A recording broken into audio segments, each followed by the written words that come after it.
নমস্কার বন্ধুরা, টুকির রান্নাঘরে সবাইকে স্বাগত। আজকে আমি শেয়ার করে নেব আপনাদের সাথে কড়াইশুঁটির ছোট ছোট খাস্তা কচুরি, আর সাথে অবশ্যই থাকবে তেঁতুলের টক মিষ্টি স্পেশাল চাটনি। চলুন তাহলে রেসিপিটি শুরু করা যাক। সবার প্রথমে আমি তেঁতুলের চাটনিটাই বানিয়ে নেব। তার জন্য একটা বাটিতে আমি নিয়ে নিচ্ছি 1 কাপ তেঁতুল।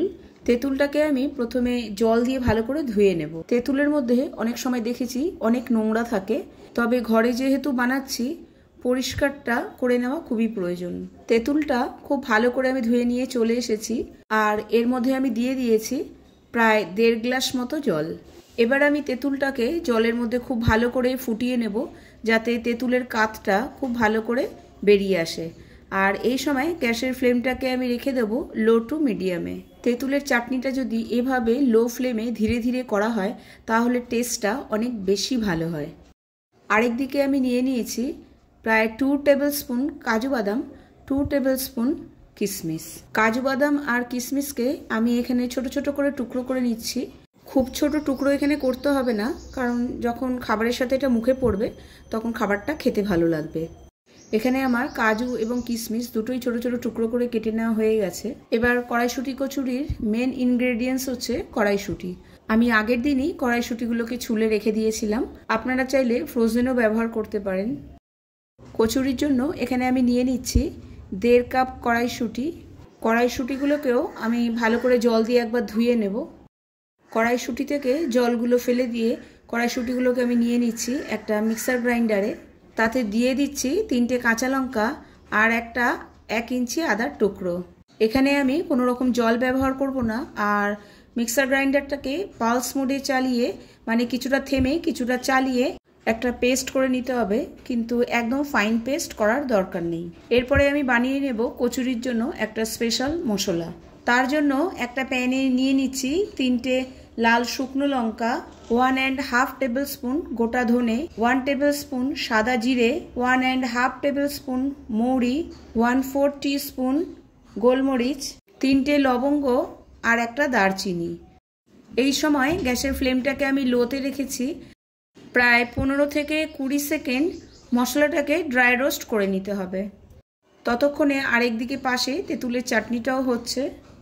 এদিকে মশলা থেকেও একটা সুন্দর গন্ধ বেরোতে শুরু করেছে। এবার আমি এটাকে একটা প্লেটে ট্রান্সফার করে নেব। মশলাটা ঠান্ডা হলে এটাকেও আমি পালস মোডে চালিয়ে একটু গুঁড়ো করে নেব। প্রায় 10 মিনিট মতো হয়ে গেছে। তেঁতুলের জলটাও বেশ ভালোভাবে ফুটে গেছে। তেঁতুলের কাতটাকে আমি বের করে নেব। তার জন্য তেঁতুলের জলটাকে আমি একটা নেটের মধ্যে ছেঁকে নিচ্ছি, আর চামচের সাহায্যে তেঁতুলের কাতটাকে এভাবে বের করে নিচ্ছি। যতটা সম্ভব তেঁতুলের কাতটাকে আমি বের করে নিয়েছি। তেঁতুলের এই জলটাকে আবারও একটা বাটিতে আমি ট্রান্সফার করে দিচ্ছি, আর গ্যাসের ফ্লেমটাকে লো টু মিডিয়ামে রেখে আবারও একটু ফুটিয়ে নেব। এর মধ্যে দিয়ে দিচ্ছি 1 কাপ তেঁতুলের জন্য 1 কাপ গুড়। আপনারা চাইলে একটু মিষ্টিটা কম বেশি করতে পারেন, সেটা তেঁতুলের টেস্টের ওপর নির্ভর করছে যে কতটা মিষ্টি লাগবে। এদিকে মশলাটাও ততক্ষণে ঠান্ডা হয়ে গেছে। এবার আমি আবারও পালস মোডে চালিয়ে মশলাটা করে নেব। পুরো ফাইন পাউডার আমি করব না, দেখুন ঠিক এই রকমভাবে পাউডারটাকে রাখতে হবে, একটু গোটা গোটা থাকতে হবে, তাহলে কচুরির মধ্যে টেস্টটা খুব ভালো লাগে। আরেকদিকে তেঁতুলটাও ফুটতে শুরু করেছে, দেখুন গুড়টা প্রায় গলে এসেছে। এরপরে এর মধ্যে আমি অ্যাড করে দিচ্ছি 1/2 টিস্পুন নুন। তেঁতুলের চাটনির মধ্যে এবার আমি একটা স্পেশাল তড়কা দেব। তার জন্য নিয়ে নিয়েছি একটা প্যান, আর নিয়ে নিয়েছি 1 টেবিল স্পুন তেল, 1/2 টিস্পুন সাদা জিরে আর 1/4 টিস্পুন হিং। এবার মশলা থেকে একটা সুন্দর গন্ধ বেরোলে তার মধ্যে তেঁতুলের যে জলটা আগে থেকে তৈরি করা ছিল সেই জলটা খুব আস্তে আস্তে দিয়ে দিতে হবে। সব কিছুকে খুব ভালোভাবে মিশিয়ে নিয়ে এর মধ্যে আমি দিয়ে দেব 1/2 টিস্পুন কাশ্মীরি লাল লঙ্কার গুঁড়ো। কাশ্মীরি লাল লঙ্কার গুঁড়োটা এখানে অ্যাড করলে চাটনির কালারটা দেখতে খুব সুন্দর হয়। আর দিয়ে দিলাম 1/2 টিস্পুন ভাজা জিরের গুঁড়ো। এবার এটাকে আরও একটু লো টু মিডিয়াম ফ্লেমে ভালো করে ফুটিয়ে নেব, কারণ এখনও চাটনিটা বেশ পাতলা আছে, একটু গাঢ় না করলে ভালো লাগবে না।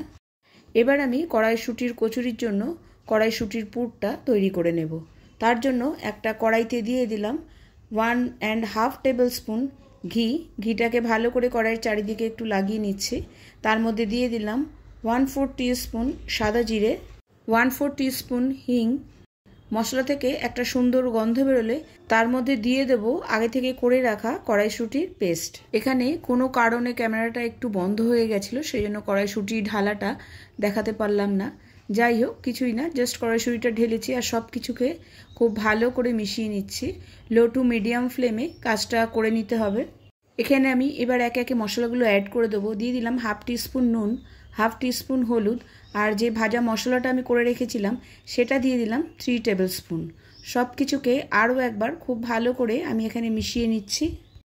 সব কিছুকে ভালো করে মিশিয়ে নেওয়ার পর আমি এখানে দিয়ে দিচ্ছি 1/2 টিস্পুন চিনি আর 1/2 টিস্পুন আমচুর পাউডার, আর দিয়ে দিচ্ছি 2 টেবিল স্পুন কাজু বাদাম, 2 টেবিল স্পুন কিশমিশ।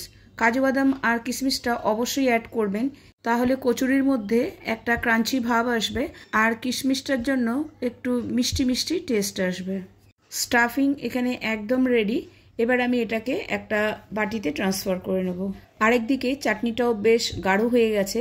এখানে আমি অ্যাড করে দিচ্ছি 2 টেবিল স্পুন কাজু বাদাম, 2 টেবিল স্পুন কিশমিশ।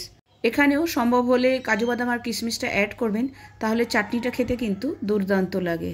চাটনির রঙটাও খুব সুন্দর এসছে, আর কনসিস্টেন্সিটা এই রকম রাখলেই ভালো হবে, কারণ এরপরে চাটনিটা আরও গাঢ় হয়ে যাবে ঠান্ডা হলে। কোনো এয়ারটাইট কন্টেনারে করে 2 মাস পর্যন্ত আপনারা এটাকে ফ্রিজে স্টোর করতে পারেন। কচুরির জন্য এখানে আমি আটা ব্যবহার করছি। নিয়ে নিচ্ছি 1.5 কাপ আটা, 2 টেবিল স্পুন সুজি, আর নিয়ে নিলাম 1/2 টিস্পুন আজওয়াইন, 2 টেবিল স্পুন তেল। সব কিছুকে খুব ভালো করে মিশিয়ে নিয়ে অল্প অল্প জল দিয়ে আটাটাকে মেখে নিতে হবে। আটাটাকে এখানে একটু নরম করে মাখতে হবে, তাহলে যখন আমরা এর মধ্যে স্টাফিং ভরবো তখন স্টাফিংটা বেশ চারিদিকে ছড়িয়ে যাবে, কোনো একদিকে থাকবে না। আর এখানে আপনারা চাইলে আটার জায়গায় ময়দাও ব্যবহার করতে পারেন, অথবা আটা আর ময়দাকে হাফ হাফ করেও ব্যবহার করতে পারেন। সামনেই হোলি উৎসব, চাইলে অবশ্যই আপনারা বাড়িতে এটা বানিয়ে নিতে পারেন আর আপনাদের গেস্টদেরকেও সার্ভ করতে পারেন। দেখেই বুঝতে পাচ্ছেন আটাটা আমি কতটা সফট করে মেখে নিয়েছি। আটাটা মাখা হয়ে গেলে এটাকে আমি ঢেকে রেখে দেবো 30 মিনিটের জন্য। 30 মিনিট পর আমি আবার ফিরে আসলাম। আবারও আটাটাকে খুব ভালো করে মেখে নিয়ে এখান থেকে আমি লেচি কেটে নেব। টোটাল 1.5 কাপ আটাতে আমার 7টা কচুরি হয়েছে। একটা লেচি নিয়ে হাতের তালুর মধ্যে রেখে খুব ভালো করে আমি মেখে নিচ্ছি। তারপরে আঙ্গুলের সাহায্যে ঠিক এভাবে ঘুরিয়ে ঘুরিয়ে একটা বাটির শেপ আমি দিয়ে নিচ্ছি। এবার আমি একটা চামচের সাহায্যে পুরটাকে ভালো করে ভরে নিচ্ছি। এখানে বেশ ভালো করে পুরটা ভরতে হবে, তাহলেই কচুরিটা কিন্তু খেতে টেস্ট হবে আর ফেটে যাওয়ার কোনো ভয় নেই। ঠিক এইভাবেই যদি আমার প্রসেসটাকে ফলো করেন তাহলে আপনার কচুরিগুলো একটাও ফাটবে না। আর এখানে বেলার কোনো ঝামেলাও নেই, হাতের তালুতে রেখেই কিন্তু বেশ ভালো গোল শেপ দিয়ে দেওয়া যাবে।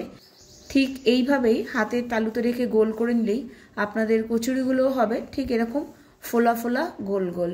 গোল করার পর হাত দিয়ে হালকা একটু প্রেস করে দেবেন, মানে একটু চেপে দেবেন। কড়াইতে নিয়ে নিয়েছি পরিমাণ মতো তেল। প্রথমে আমি একটা কচুরি ছেড়ে দেখব, তারপর বাকিগুলো আমি ছাড়বো। তেলটা এখানে হালকা গরম আছে আর একদম লো ফ্লেমে কচুরিগুলোকে লাল লাল করে ভেজে নিতে হবে এপিট ওপিট করে। এখানে একটু ধৈর্য সহকারে কচুরিগুলোকে ভেজে তুলতে হবে, তাহলেই কচুরিগুলো হবে একদম মুচমুচে। কচুরিগুলো নিজের থেকে যতক্ষণ না ওপরে ভেসে উঠছে ততক্ষণ পর্যন্ত কচুরিগুলোকে টাচ করবেন না। তবে আটা আর ময়দার কচুরির মধ্যে একটু ডিফারেন্স তো থেকেই যাবে। তবে যদি হেলদিভাবে কিছু খেতে চান তবে অবশ্যই আটাটা ট্রাই করতে পারেন। প্রথম ব্যাচের কচুরিগুলো কিন্তু একদম রেডি। এটাকে আপনারা টমেটো কেচাপের সাথেও পরিবেশন করতে পারেন, অথবা চাট হিসাবেও পরিবেশন করতে পারেন। চলুন এবার দেখিয়ে দিই। কচুরিগুলো কিন্তু বেশ মুচমুচে হয়েছে আর কোনো দিক থেকেই ফেটে যায়নি। আমি তো তেঁতুলের চাটনির সাথেই পরিবেশন করছি। আশা করি ভিডিওটা আপনাদের ভালো লেগেছে। আমার চ্যানেলের নতুন বন্ধু হয়ে থাকলে চ্যানেলটিকে সাবস্ক্রাইব করে আমার পাশে থাকার অনুরোধ রইল। আজ তবে এই পর্যন্তই, টাটা।